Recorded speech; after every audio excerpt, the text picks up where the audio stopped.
Well, thanks everyone for joining us. Today's session, Finding Stories and Finding People. It's about social media. We're going to talk about Google, Nexus, and government websites. And this morning, we are going to be exploring three areas that every reporter deals with daily. And this is really about your reporting, your daily reporting. This isn't about long-term, projects. It can be. You can use the same techniques here, but we're really talking about how to find stories of real interest and consequence, how we're going to find the characters who can help you tell those stories of consequence, and how to ensure that through multiple sources, and again, cross-referencing sources and cross-referencing data, you have access to diverse people and organizations to accurately tell these stories. That's what we're going to be focusing on. Now, this is sponsored by CoLab and the Colorado Broadcasters Association. My name is John Ferrugia. I'm now with CoLab as a journalist and trainer. And as many of you know, I was with KMGH Channel 7 for almost 25 years, and then Rocky Mountain PBS doing news and documentary. Brittany Freeman, who's joining us today as part of the presentation, and she's going to do a lot of the presentation, is executive producer of investigative journalism at Rocky Mountain PBS. Brittany is well known around Colorado. She has a National Murrow Award and many Emmys for her work, including Emmy as being the best producer in the region. So I would say she's just a great investigative reporter. So she's going to join us and going to let us pick her brain as well. So we're going to discuss and illustrate how to find these quick turn stories using websites and social media. We're going to do some short video segments to illustrate the use of source info and their contributions to the story. You're going to see how these sources have contributed to a story. And we're going to give you ideas about how to use these elements to enhance your daily and longer form special reporting. So we're going to examine, and Brittany's going to examine the strategies using Facebook, Pacer, and Court Listener, Court Remote Access, Colorado Court Remote Access, Instagram, and GoFundMe. Now, the focus here is not on, nobody knows how to use Facebook, nobody knows how to use Instagram, GoFundMe, but it's applying these social media platforms and the information you can get from them to your daily reporting. So we know everybody knows how to use many of these tools. Maybe some of you don't use Pacer or Court Listener or remote court access, but we understand that you know how to use these tools. It's just how to apply them. So Brittany's going to start by going through these strategies. Brittany? Hi, thanks everybody for joining us. I'm just going to talk a little bit about sort of the daily checks that I do when I'm looking for stories, which is all the time. I'm always looking for stories. I work on sort of long-term investigative and in-depth projects, but I also work in a newsroom that does in Rocky Mountain PBS that we do statewide daily news. So my colleagues and I are always looking for stories that we can turn quickly. So probably my first daily check every day is Facebook. As much as I hate Facebook and don't use it for the actual social networking with my friends purpose, really, I have sort of cultivated my Facebook feed to give me story ideas. So I think one of the first things that, one of the most important things that I do with Facebook is to have joined, and these may be things that you all are already doing, so bear with me. I hope that you can just take away some tips. But I join a lot of community Facebook groups. So like any community that I'm looking at doing a story in, I will look for the biggest Facebook group and join it. So I'm in groups from Littleton to Erie to Colorado Springs, the San Luis Valley, Walsenburg, Rifle, whatever. And then all of those things are really helpful just for like when you're scrolling through your feed, people are posting about things that they think that their neighbors and the other people in their community think are important. And occasionally those are stories that you can go after. But then also when you have an assignment like today, let's say your boss is saying, well, we want to do a story about how local people are supporting Ukraine. Well, now you've got this group of communities and a group of people who are all posting that you can search. So when you do a Facebook search, you can search by groups and pages. So you can see all of the pages that you've liked and all of the groups that you've joined and what people are posting about those things. So you've got to turn a daily story about the spiking cost of childcare. Well, once you're in all these groups, you can search posts and you're going to find dozens of moms who have posted in their Erie community Facebook group or Colorado Springs or whatever specific neighborhoods in the Springs you could find a Facebook group for. And then you have people to reach out to. There's also Facebook interest groups, like by subject area. So I'm part of a bunch of like mom group, parenting groups. If I've suicide prevention, mental health, because I did a long series of stories about that. And then, so if you're working on a specific story, you can probably find a Facebook group of people who are already mobilized and open to talking about that issue. And then also, if you're working on a specific story, you can tap into all of these groups that you're already in, search that subject, search some keywords, and you can find people to talk to usually with that. So that is my Facebook spiel. Next slide, please. Pacer is also probably my favorite website for reporting over the years, because you can, so Pacer, if you don't know, is the sort of repository for federal court filings. So I have an RSS feed in my email that I signed up for from Pacer, so that basically when I'm looking at my email, I can click over to the list of all of the cases that have had some kind of update today. And then sometimes you'll see like, oh, the city of Colorado Springs is being sued for something. Let me look at this and see if it's a story. Unfortunately, you do have to pay most of the time for filings in Pacer, but once you pay, and so that can get expensive, and I've definitely gotten in trouble for spending too much in Pacer many times. But hopefully that is changing. There's some reform efforts going on in the government. And there's also a browser extension called Recap that you can install, and then every time you download a case, it will become free for everyone else to look at. And so it may be possible that someone has already looked at something and you can look at it for free, some case that you may be interested in. Another thing that springs off of Recap is Court Listener. So you can search by keyword and by state court. So you could filter it to Colorado State Court, and let's say that you're trying to turn a daily story about, police reform. Then you can easily search by keyword and look for, excessive force lawsuits and find an attorney to reach out to who could hook you up with their client. So I love Pacer. Next slide, please.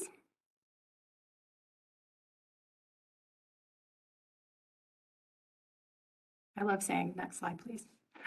Okay, there is now something similar to Pacer for Colorado courts.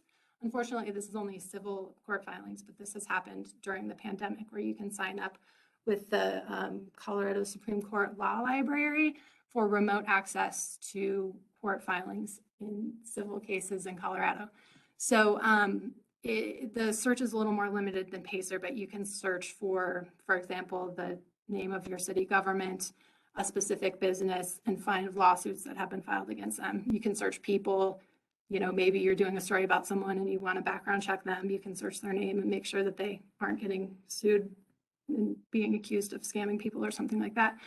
And unlike Pacer, it is free. So it's a really great tool for doing daily stories or doing long-term stories. Next slide, please. And then I use Instagram I find a lot of stories on Instagram just by, following community organizations, artists, prominent people in the community, and, looking at their stories and looking at their posts and scrolling through my feed. But also, I found Instagram to be particularly helpful if there's some kind of big thing going on. So, for example, when there were the fires in Boulder County, or there was the mass shooting in Boulder, I was usually every day searching, like all day long, searching posts that were tagged by the location of Boulder or the locations of Superior when the fire was happening.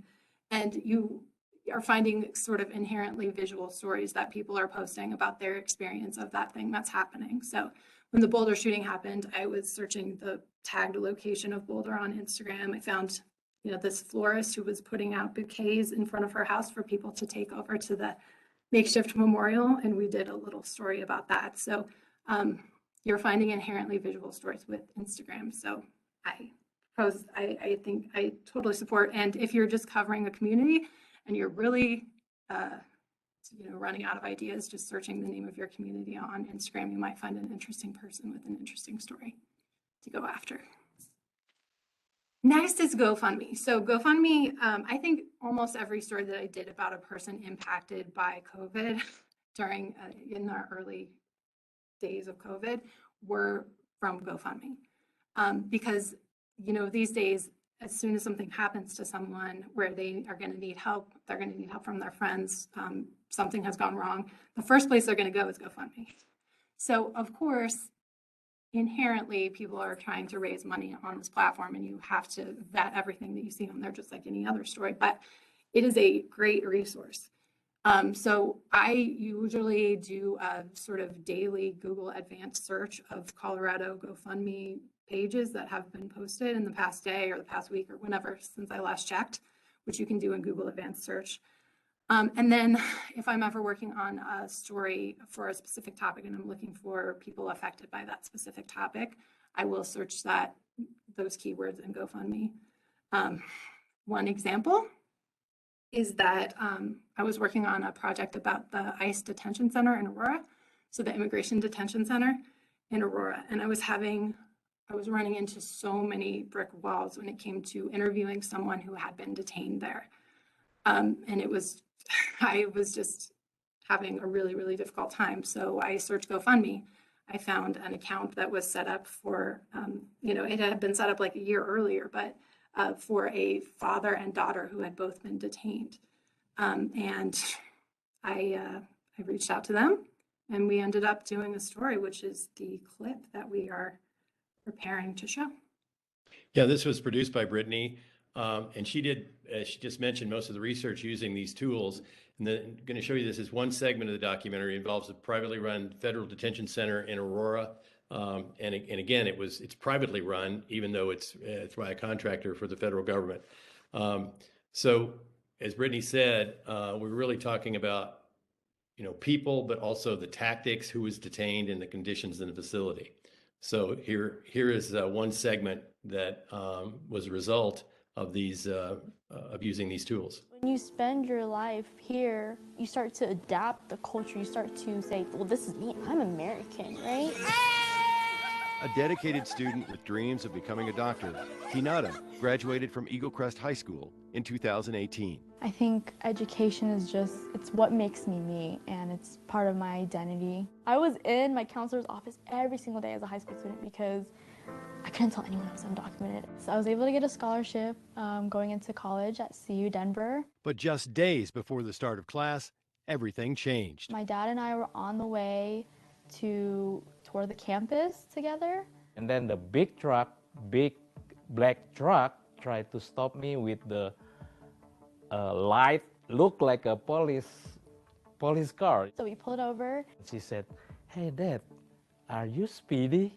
I said, "I don't think so." A couple of minutes later, the officer came, knocked on the window, "License and registration, please." And my dad gave it to him. And then I saw, this is not police, because they have a big sign, ICE. My dad was like hyperventilating. He's like, "Oh, that's not the cops." And I was like, "Wait, what's wrong? What's going on?"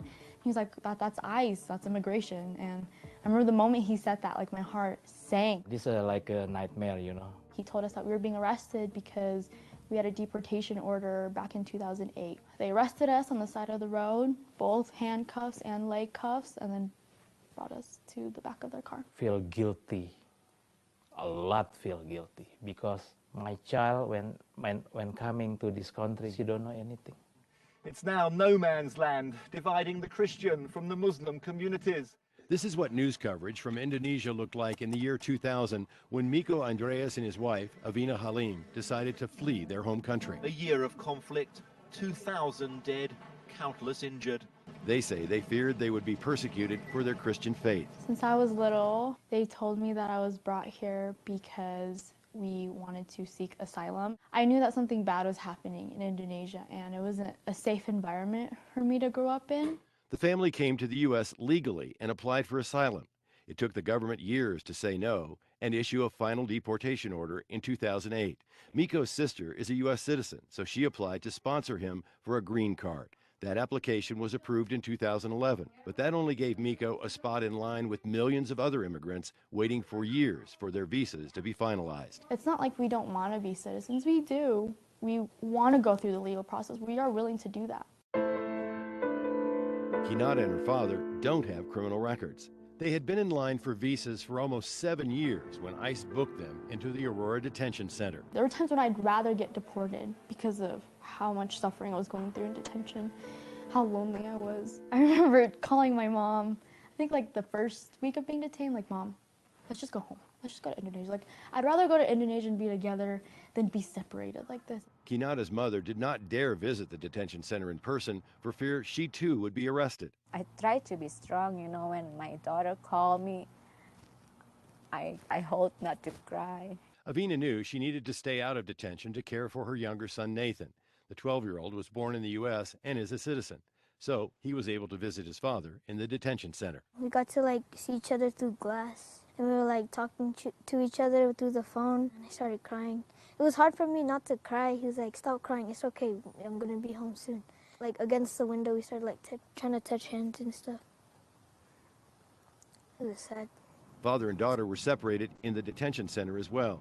Kinata remembers seeing her dad for the first time several weeks after being booked. He lost a lot of weight. I think seeing him lose weight, it was not an ideal image to see. But I didn't want to spend that 1 hour with him being sad. I had to look at it as, oh, you get to see your dad. So just talk about the good things. Tell him that you're fine. Tell him that you're healthy. Tell him that you're doing okay. I wanted to tell him that, yeah, I'm his little girl, but he made me very strong. So I wanted to tell him that I was okay, just to relieve some stress from him, because I knew he was probably very stressed himself. So.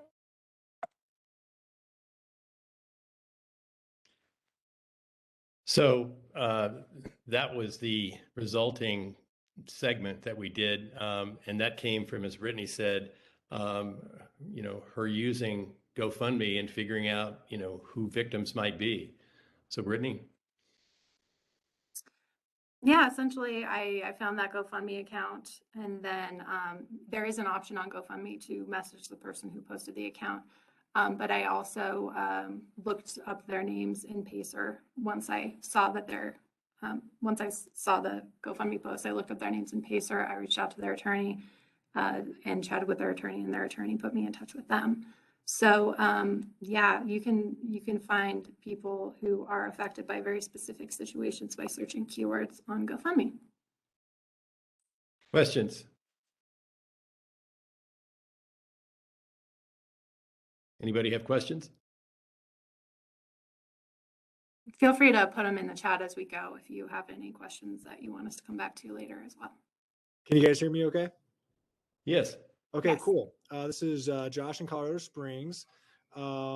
Just wanted to know if you use any search functions on Twitter effectively. Yeah, we will get to that a bit. Yeah, just search functions, and also I don't geolocate people, but Twitter, especially, you can search. I search media, and I'll we didn't include that in this particular thing because it wasn't early on. We didn't include it because it wasn't directly related to a story we were doing. But yes, especially subject matters and especially media. If you check, somebody's Twitter account, check their media, you can see relationships, you can see, you can check identities, you can see who their friends are oftentimes. I found that very, very helpful in verification of people and who they are and who their relationships, who they might know. You might see that in their media, people that they're related to. Yeah, I find that very, very useful. Yeah, do you use? Yeah. I'll just say that I think that Twitter is. I think that the people in the media use Twitter a lot more than just like regular folks. But it is, for me, I always check if someone that I'm profiling or doing a story on as part of a background check, I would, search their if they have a Twitter account, I'd search old tweets and make sure that there's nothing objectionable there that might come back to bite us if we're, centering them in a story or something that they've said that, contradicts what they're saying in my story or something like that. And then of course, Twitter is helpful when something is breaking, and you can search by hashtag or search by location, or when things are breaking. And obviously knowing that people put fake stuff in fake pictures when there is breaking news, but it's helpful in that way. But I do find it kind of the least helpful of the social media when it comes to finding real people with their stories, because it's kind of more of a media people chatting with each other. At least my Twitter feed is. Yeah.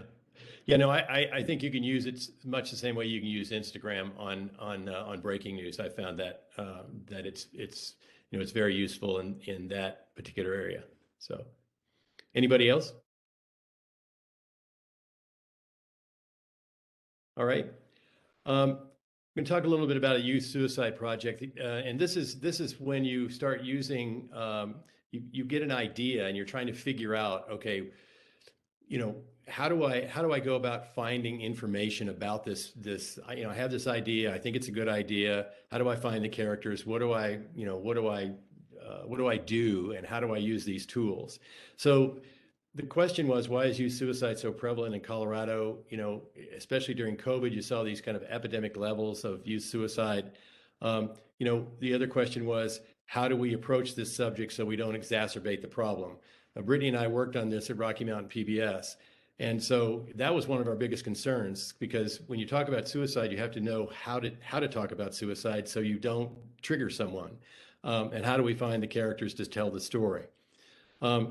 So Brittany's going to talk about our approach and kind of where we went to kind of accomplish, first of all, to figure out if there was a story, and then how to find the characters. Yeah, so we decided that we wanted to do a project about youth suicide prevention in Colorado. And so the first thing that we did was we did a bunch of meetings with a bunch of experts on the topic, mental health professionals, because we aren't mental health professionals, and just talking about the best kinds of stories to do, the kinds of stories that they felt like would be helpful for the community, because that's ultimately the reason to do a story about suicide prevention, is to try to get the message out to people who may encounter this somewhere down the road. So one of the recurring answers that we got was that it is always helpful to tell stories of people who have been in crisis and have gotten through and have found some recovery, although recovery is a lifelong process, that as our subjects will say coming up. But when we were talking, so we knew that we wanted to be able to feature young people who had been in suicidal crisis and had found ways to get through what they were experiencing. But that's a really difficult task. Like, how are we going to find young people,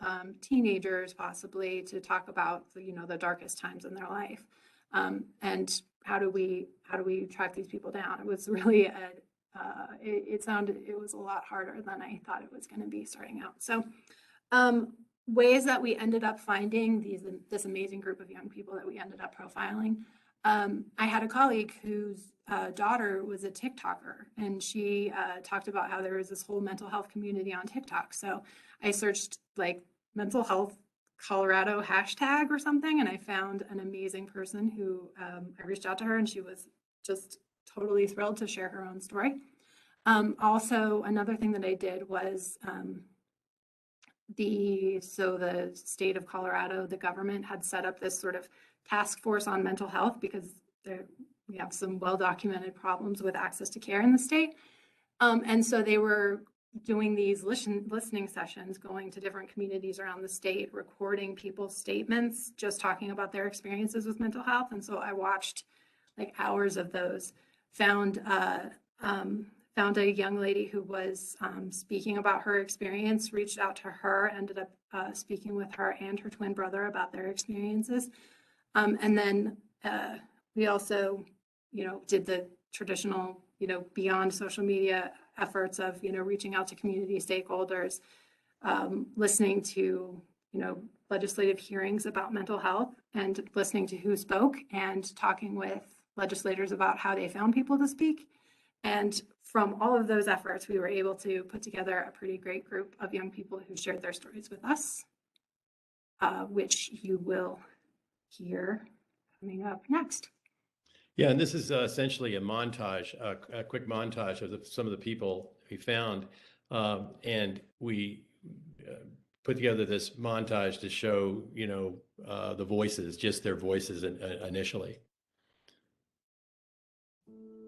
I think when you're younger, a lot of it just feels like this is something no one's ever felt before. I kind of told myself, maybe I'm the only one having these thoughts. I'm totally unique. You're not going to understand me. It turns out that I'm not the only one. There's a lot of people that are suffering, but there's just a lot of people that suffer in silence. One day in math class, the fire alarm sounded. One day I was coming home from school and it had been a really bad day. And I remember walking out and I just felt so alone. I just hopped on the bus and I think I had a nervous breakdown. And that was the day that I told myself that I was going to end my life. I got off the bus and I was going to walk into a busy street and just let a car hit me. When I was around 12, I started having a lot of issues with depression. I think it started when I was like 15. I was having a lot of issues surrounding my identity as bisexual. Being deaf, it can have some really big downsides. My parents ended up having a really nasty divorce. My friend group at the time kind of dropped me and told me that I was unacceptable and unlovable in a lot of ways. They made me feel isolated. It just felt like I was alone. It felt kind of worthless, hopeless. Like it just felt like I didn't belong. I started to plan my suicide. I felt the urge to kill myself. Unfortunately, I have quite a few attempts under my belt. I was terrified because I didn't want to die. I just wanted the pain to end.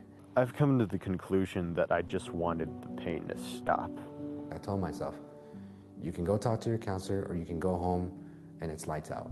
You're never going to know what could have happened if you could have kept going. I stepped out of the street, waited for Mom to come and pick me up, and then I told her everything. I told my mom, and she took me to the emergency room. The police came to my house and they stopped that attempt. And that's when I started going into more intensive therapy. When I was in that counselor's room, I spilled everything out. I had said something at school about it, about taking my own life, so they ended up calling my mom, and when she came, she was with my grandmother, and we all just hugged each other and broke down and cried. It felt like a release. I wouldn't say that I'm someone who's just magically improved. I thought that once you opened up about all these things, it was kind of like a doctor's appointment where it'd be like, oh, well, this is what you need to do. And it wasn't like that. I thought that once my parents' divorce was finalized and once my relationship got better with my dad, that life would just be better, and it doesn't work like that sometimes, unfortunately. It was a hard pill for me to swallow about how long it took. It's going to take a while, whether a year, a few months, a few weeks. Recovery isn't just a one-time thing, it's an everyday thing. Progress isn't linear, It's not going to get better instantaneously. It's going to feel like a while. You just have to bear it a bit. It's going to take years and years of work on yourself, but it'll happen eventually. Every day is just about reminding yourself that things get better, things get easier, and there's just things worth living for. If you're feeling suicidal, don't keep it to yourself. For somebody that's out there and struggling with suicidal thoughts, I wouldn't say that mine went away. And I've always got to remind myself about all the good things in my life, but also just realizing that you're not alone.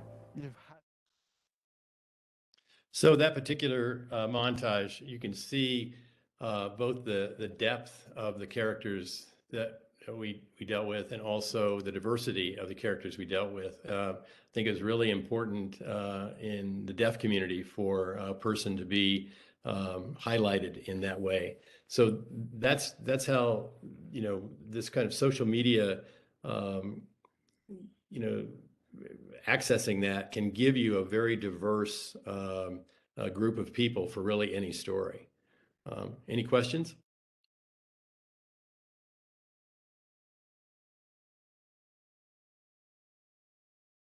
No questions? Okay. We're going to move on.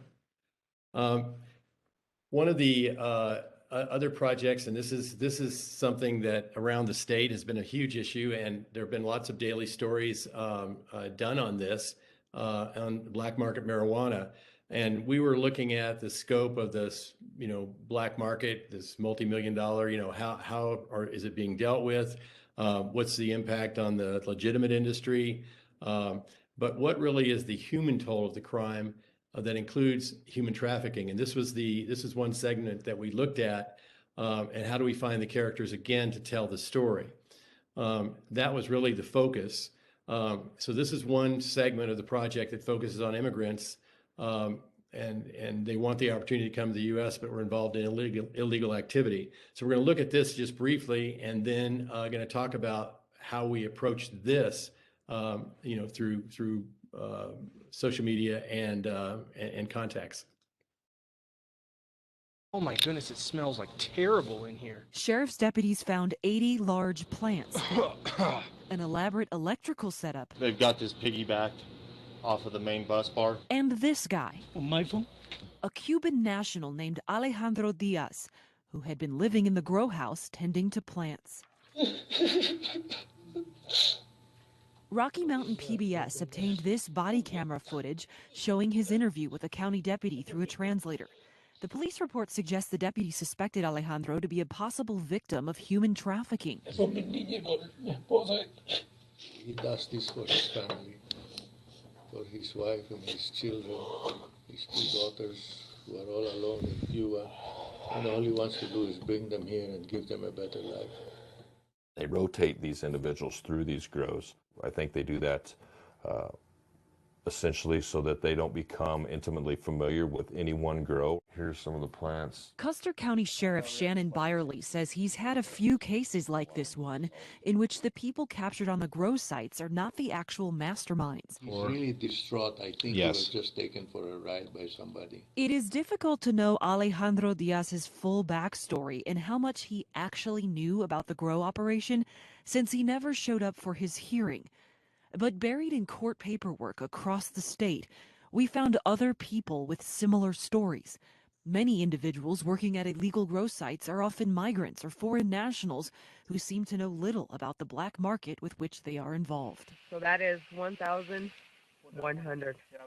In 2015, 2 Mexican migrants busted at separate sites, like this one along the Dolores River, said they were conned into growing on public land. One with fake grow permits, the other driven from Chicago with the promise of a construction job. In a 2016 case involving a grow in the San Isabel National Forest, You can see the shoes that they were provided.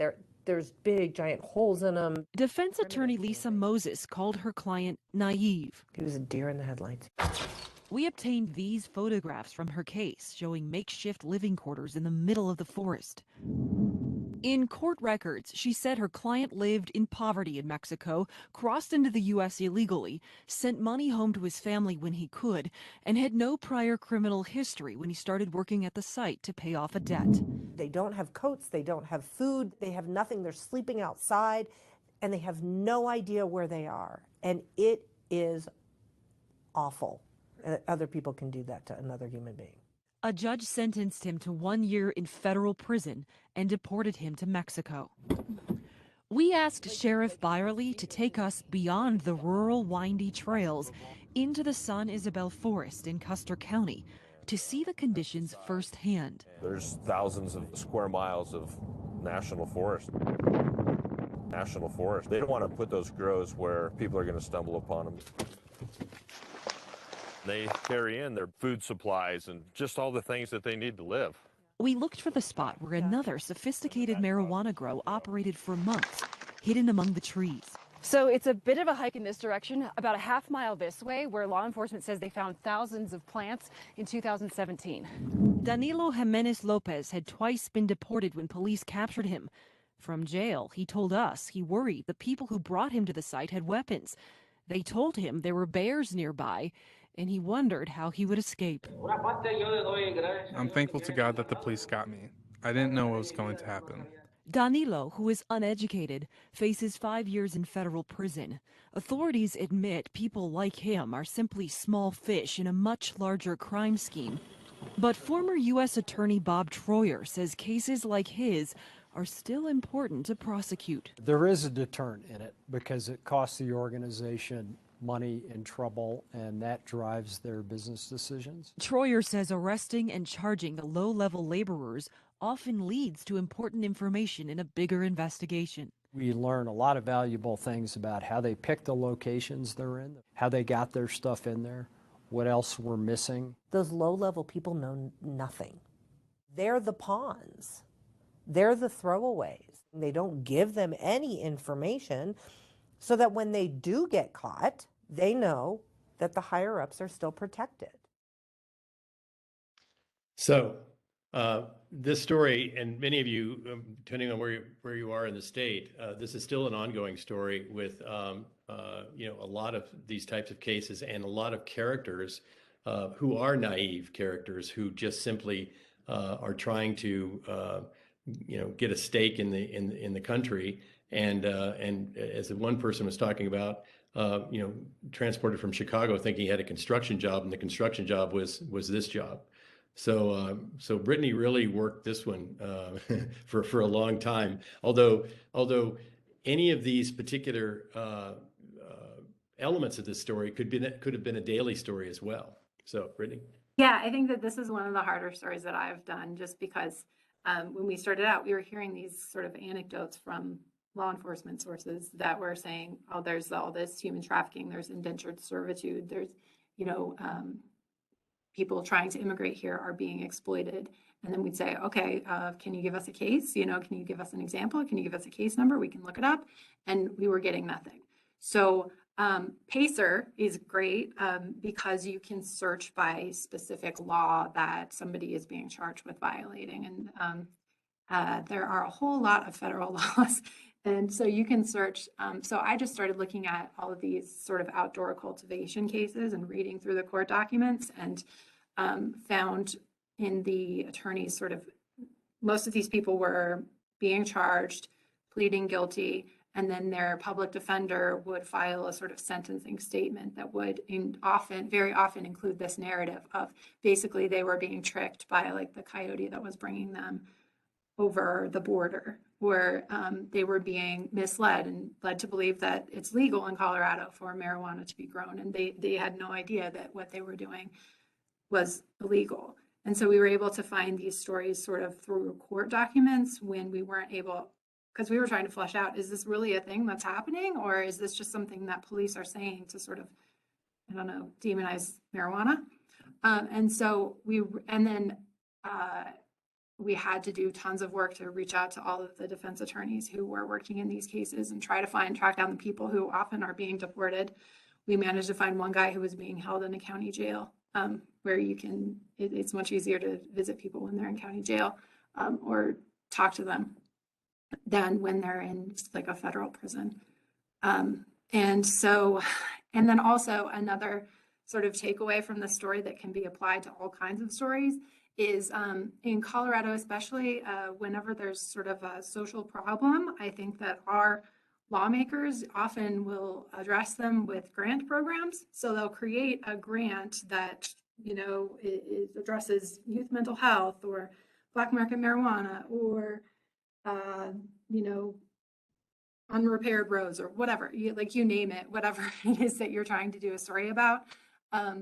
You can probably find a grant program that has at some point been initiated by the state. So going to, colorado.gov and just doing an advanced search of the website and finding, I did that, and I found a sort of illegal marijuana cultivation enforcement grant, I think.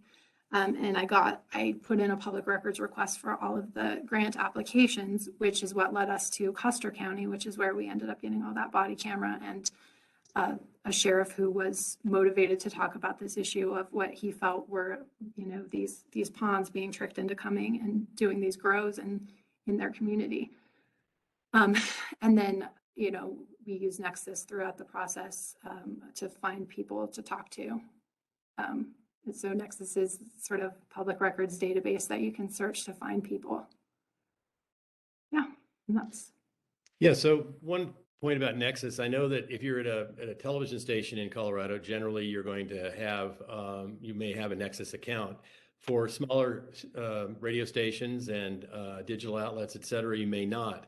Colab can help you if you're in a specific situation where you're looking for, people, places, associates, and so on. Colab can be helpful. So you can reach out to Colab if you're part of the consortium, the collaboration, to have us help you with that. Also, I think it's really important that, and this is one of the kind of hidden gems, I think, is the public grant applications. You can get, every 6 months or so, all the public grant applications that have been and who's applied for them. You get that database every 6 months. You're going to find 3 or 4 or 5 stories in there, daily stories in there each time, because these federal grant these public grant applications from the state will have characters and people who are trying to change some issue in their county or in the state, in their city, and there will be characters associated with that. So there are a lot of daily stories that are associated with these grant applications, and I think that's one of the hidden gems that we came away with in understanding that how these grant applications are focused on specific problems around the state. Any questions? Mrs. Willis in Colorado Springs, question for Brittany. Just curious, what was the grant that Custer County applied for? I'm not sure if they still have it, but it was basically a marijuana enforcement grant. So I think, and to note, we did that story in 2018, so it's been a while. But it was basically a grant program that was set up by the legislature because of the concerns about the black market increasing in the state, and law enforcement saying, well, we don't have the resources to, track down all of these grows. And so they set up a grant program that law enforcement could apply for. And so when they're trying to get funding, they are, this is when they apply in the grant, they'll kind of, they're going to be pretty open about the problems that they're experiencing and why they need the funding. So there were, I remember, quite a few great stories in there about, people, the different law enforcement agencies that were confronting various grows in their neighborhood, in their community, and not, they said, having the resources to effectively police them without the grant money. Okay, and I don't know if that's still a grant fund, but I think it might be. Thank you. Also, just out of curiosity, how long did you work on that piece for? Long time. We did an entire 30-minute program, and I'd say we worked on it for 4 or 5 months. So, yeah, and I spent like weeks looking at court documents. Really. But one of the other things having to do with these grants, the interesting thing about it is if you're doing daily stories or you're thinking about a long-term story, like for instance, there are grants for like school safety, for school shootings. There are grants for like youth mental health. There are grants. I mean, all of the areas that the legislature or the state thinks are the serious problems in the state. There are these grant programs, so you can get great story ideas, and then these grant applications then outline that problem for the people who are applying for them, and even the people who don't get them. Let's say 10 counties apply for a grant application for school shootings, right? Well, in those grant applications, you're going to find about school shootings that, we haven't had, we're afraid in our rural area that it's going to take 25 minutes for anybody to get to our school. In other words, you're going to find all of these issues and concerns in those grant applications that are going to be exposed through the application itself. So that's why I'm saying it's a goldmine of interest, of stories, because they're known problems that they're trying to mitigate. Is there a way to search? Oh, sorry, go ahead. Sorry, Willis and I are across the newsroom, so this is kind of funny. Bryn Carmen here at KRDO alongside Josh Helmuth. I had a question for you, Brittany. in an investigation like this, obviously there are so many different angles and ways in which to do the story. What was kind of your jumping off point, and where did you start and then kind of hone that in and be able to, get some more characters? Was it really that Pacer search that then led you to Custer County, or what was the broad, story outline when you started it on day one and then had that progression month and month and month afterward? Like I said, we did it in 2018, and I kind of erased the stories once I'm done with them. But I do think that I really wanted to find out if these anecdotes that we were hearing from law enforcement were accurate about these sort of people who are being held as like indentured servants, or people being tricked, and there being this human trafficking element. I wanted to know, is this a real thing that's really happening? And it was kind of driving me crazy that we weren't getting like specifics from anybody. I'd say that seeing that come up in Pacer in most of the cases that I looked at, as far as the public grows, it kind of was kind of eye-opening. Like, yeah, I think it really is happening. But it's super difficult to talk to the actual characters involved and the people, because they are either incarcerated in a place where we can't go talk to them, we were being turned down, or they're afraid to talk to us most of the time. And because they're afraid of someone who trafficked them. And then I think we had the grant application from Custer County, and I think that it mentioned something in there about we've had these human trafficking incidents. And so, and when I reached out to them and I realized that it was really easy to get body camera video from them, like their records process was pretty fast, and they were open, like they didn't want this to be happening in their community. And I think that the sheriff was pretty, sort of like, he didn't want the people in the grow houses who were being trafficked to be the ones that were getting the book thrown at them. He was frustrated that the sort of networks that were being set up in his community weren't being attacked from the top down, and that all the pawns were the ones being prosecuted, I think. And so, yeah, I think all of those things are kind of happening at once, but definitely having Custer County and having the visuals is what I think made the story. Thanks for answering that. A follow-up on that, I just wanted to clarify, to get to the public grant applications, you did an advanced government search as well. Can you walk us through that one more time in case we were interested in filling that out and going that avenue for a story? Yeah, so I mean, I think I just went to the Colorado website, colorado.gov, and I did a Google advanced search. So if you go to Google, you could Google advanced search. This is so dumb, but this is what I do every single time. And then put in the name of the website, and then type in the terms that you're trying to find within that website. So I think I was just searching for like black market marijuana. Then I saw that there was this grant program that I think was, I think that it was administered by the Department of Public Safety. And so then I put in a public records request with them, emailed them and said, pursuant to the Colorado Open Records Act, I want all of the grant applications that you've received. And then, I don't know, they probably charged us some money, but they gave us the applications. And so just going to colorado.gov and searching for like any topic that I'm trying to, that I'm trying to do a story on is actually really helpful, because you'll see they've set up a government task force about that. And then you can look at what people said at the task force meetings, and you can find those people, and where they have the grant program, where there was legislation filed about this problem. And some guy spoke, and he's very articulate and easy to find. I definitely recommend government websites, and your Colorado Springs website is also helpful, I think, with those kinds of things. Any more questions? I hope I answered that question. You had the nice balance there between the prosecutor and the immigration advocate. How'd you find that advocacy group?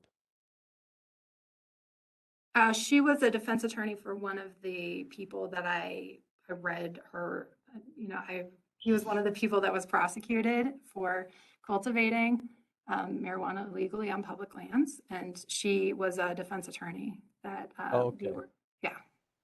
And there there are also, immigrant, lawyers who deal with immigration law and who are advocates that, you can look them up. You can Google them in the state of Colorado. There are a lot of, interested parties who deal with immigration issues and helping immigrants. So, and they are also usually a wealth of information about in each county where the lawyers are who actually represent people like that. All right, other tools. We talked about Twitter a little bit earlier. The search function can be used for subject and photo search, and I've used Twitter. I know Brittany doesn't use it very often, but what I use it for, much like I use LinkedIn, so I kind of put these together. If I'm looking for an individual, let's say, and I want to find out if Brittany Freeman knows, this person and is associate of this person, or she's related to another person or so on, I go to Twitter and I can go to media a lot of times, and I can find Brittany standing next to her cousin that I'm looking for, or I can find, a business associate, et cetera. In the media section, you can verify IDs, associates, families, businesses, and places. And I use this for initial, subject research, especially if I'm looking for someone and I'm trying to connect them to a particular Twitter account. I can, I kind of cross-reference Twitter. LinkedIn, I don't know if anybody uses LinkedIn, but I have this basic account. It's free. And I use it to verify IDs and occupations and businesses, locations, and associates. And by that, I mean, if I'm looking for somebody who I believe, John Thompson, and there's, a million John Thompsons, and he works, and I've heard he's working, or I know he works for a company that, it's an insurance company. Well, I'll go on LinkedIn and start looking for John Thompsons who are associated with insurance companies, right? And then I end up finding, there's 4 of them, right? And then I find another data point about this person, and then I can cross-reference between, among Twitter, LinkedIn, all the other.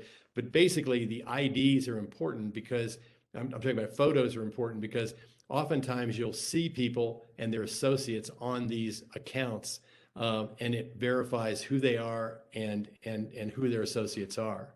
And also with LinkedIn, and Brittany told me this, and it works out really well. There's a setting on LinkedIn, again, that account is free, that allows you to turn off notification that you viewed a profile. So you can actually do that in private. In other words, the person doesn't know you're looking for him or her.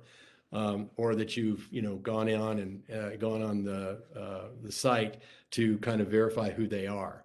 But those two, that's how I use those two tools.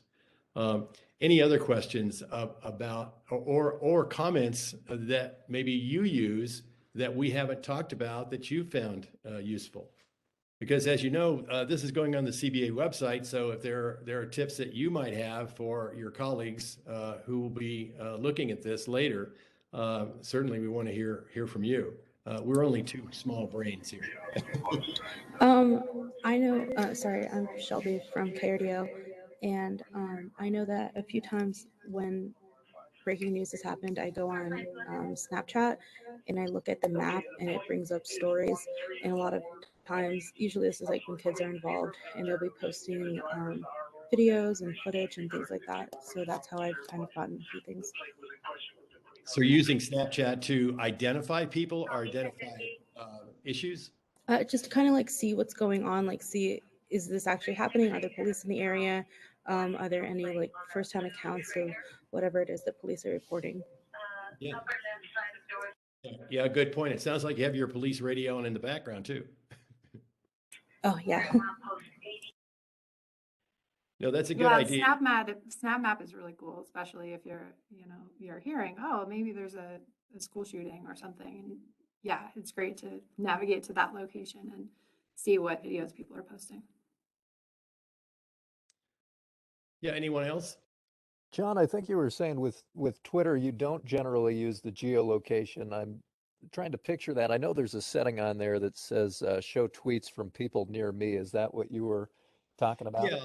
Yeah. I don't use that often, and you can use it in breaking news, right? If you're trying to geolocate, but but the hashtag, I usually use the hashtag of the event, like, Marshall Fire or Boulder shooting or whatever, and get that. But you can use the geolocation.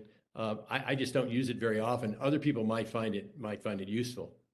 Okay, thank you. And I know there are some different filters you can use just in the search. I was curious if you use any of those. I know you can type in filter : verified, and that'll show you tweets that are only coming from verified accounts. I don't know if Right. there are any others. Right. You can, if you go on Google, you can find, you can Google, all the filters for Twitter, and there are a number of them that that you may find helpful in any given situation, especially on a daily breaking news story, or if you have a story, let's say that something's happened, and you're trying to flesh out that story in terms of it is an example of a much larger issue. And that's really what I often did when I was doing daily stories, and even long-term stories. But I mean, you can take an example of something that's happened in your community, and you can use those filters to help you identify, oh, here's other things that have happened. Here are tweets about other things that have happened in this same category of events. But again, I would go to, whenever I've wanted to use that, I don't use it very often, but I just go to Google and ask the question, filter for Twitter, and I select the one I want. But I don't use it very often. One more question, thank you. When you finally find that character for a story, whether it's on GoFundMe or Twitter or Facebook, do you have any advice for reaching out to them, contacting them, and trying to get them for your story? I know with Facebook, sometimes you run into that issue where you send a direct message, but if you're not friends with the person, it goes into that other little folder. Right. Oftentimes, what I do is I identify the person, and then I go to Nexus. And then I'm looking there. As you probably know, on Nexus, you can get cell phone numbers, you can get addresses, you can get previous addresses, you can get other family members. So I use Nexus a lot with that type of thing. Reaching out, and you find an individual that you believe through GoFundMe. Here's a name, the location. It's in Niwot, Colorado, or it's in Pueblo or Colorado Springs or wherever. And so you start your Nexus search there. And then if I don't have a number for that person, I can call, because you can find associates or family members on Nexus. And then I call a family member and ask to, if that person can call me or if they can give me a number. So I don't, on social media, on Facebook, I don't generally use Facebook to reach out if I'm not a friend. But if I can find an associate that I can, if I don't have a number or so on, I can often go through another family member or someone who knows that person. But I don't often do it. If I can verify a Twitter account, and you can go to verified accounts, I have reached out through Twitter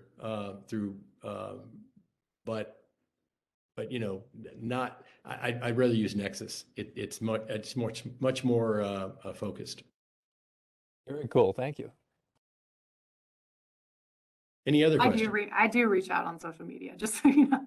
I'm opposite, but I will send a Facebook message, and yeah, it's kind of a crapshoot about whether or not they are gonna see it or not. But I kind of like to give the person the opportunity to think about it without just having me on the phone. And also, I think Nexus is challenging as far as finding working numbers. I think I've run into that problem a lot. So I do usually send a Facebook message or an email if I can find an email on Nexus, and kind of just write out with the general, like, I'm doing a story about this general topic, and I saw your name in some records, or I saw this, if you're not quite sure if that's the right person. Yeah, no, I agree. The Nexus is great for email addresses as well, and I've used it in that way too, where I haven't made a call, but just reached out an email. The challenge I found on Facebook is, I send a Facebook message, and I am not a friend, and it's not people don't see it for like 5 days. And they don't really check their messages that, are not their friends. So that's what I've run into, where I don't, it's not timely. But other people, I mean, in your case, you're saying you have had good luck with it. Look, you got to try everything if you're trying to get a hold of someone. So whatever works, right? All right, these are just a couple of other quick things that Brittany has talked about. Brittany, you want to go over these, or would you like for me to? Sure, yeah, I think they're all basically the same thing, but whenever I come across something, like I see it in my Facebook feed or on my Twitter account, I'll like save them, and then I put a link to whatever it was that I saw in a Google Doc, and I've got a Google Doc that's 1,000,000 pages long, just running stories. Because a lot of times I'll be like, oh, what was that thing? And now what, 3 weeks ago that I saw they're building a tiny house community or something. And so it's really easy to go back and find it if you keep it all in a Google Doc, just story ideas as you go. Yeah, Google Docs are great for that, especially because they're searchable, and that's what I found. And then Brittany's also talked about this, and we kind of both do this in different ways, and I always did this as well. The social media follow list, and Brittany, you want to go over this? This is your list, actually. Yeah, I just make sure that I try to follow, local city council members from different communities and state legislators, as well as, of course, our representatives in Congress and the Senate on the federal level. And then different agencies, they're always trying to post stuff on social media, and you can get story ideas from them as well, just following them on Facebook, Twitter, Instagram, all of those platforms. Yeah, I find the federal lawmakers, federal agencies, I find those really helpful. I follow those on Twitter, and because they're always posting stuff on Twitter about either a new law or an issue that comes up. EPA and NHTSA, I especially like their Twitter feeds, because oftentimes they'll have their legislative stuff on there, or news releases about legislation that I was totally unaware of. And then Google Advanced Search in the daily checks. I actually have used the Colorado Gov Advanced Search, but the others Brittany has talked about, I have not, and she uses those routinely. Brittany? Yeah, I'll usually just I'll go on colorado.gov and do a Google Advanced Search and change the time frame to the past 24 hours and see what has been posted since yesterday on the state's website. And then the same kind of thing with GoFundMe. I'll just type in a location, Colorado, or comma CO as the search term, and then past 24 hours, and kind of do that as a daily check just to see if there's any interesting GoFundMe accounts that have just sprung up, so that we don't have to wait for someone to email it to the newsroom, but we can find it ourselves. And yeah, as city government websites, I would do the same thing for. So it's just basically, getting a list of people that you want to follow, of agencies you want to follow, and just checking them once a day or once a week and getting story ideas. And the Google Alerts, I use this very often, and you can do this on a subject, a person, an issue, and I think this is something, if you're following something, you're following an issue, you can get alerts on it all the time, or a person that maybe you're following, or an issue you're following, or like, let's say you have an ongoing story about the Marshall Fire. Anything that's I use like a Google alert. You can do Marshall Fire, and anything that pops up, you get a notice of. And as Brittany just talked about, the Google Doc, this is a good place to populate your Google Doc with good story ideas. All right, thank you very much for joining us, whether you're live today or recorded. We really appreciate it, and hopefully you've gotten some tips out of this that will be useful to you. CoLab is the Colorado News Collaborative. It's here to help you. We are, free information, free advice, free help, My email is there. Brittany's email at Rocky Mountain PBS is there, and Rocky Mountain PBS is a partner with CoLab and CBA in this. So if you have questions or follow-ups, or you're working on a project and you think, hey, maybe they have an idea that can help me out, you're welcome to email me and follow up, with Brittany on some of the issues that she's talked about. But we really are here to help. Colorado News Collaborative is a nonprofit, so it's free to you. And again, if you have a project, you're a smaller, news outlet that needs maybe help with Nexus or something, we can also help you with that. And again, thank you very much.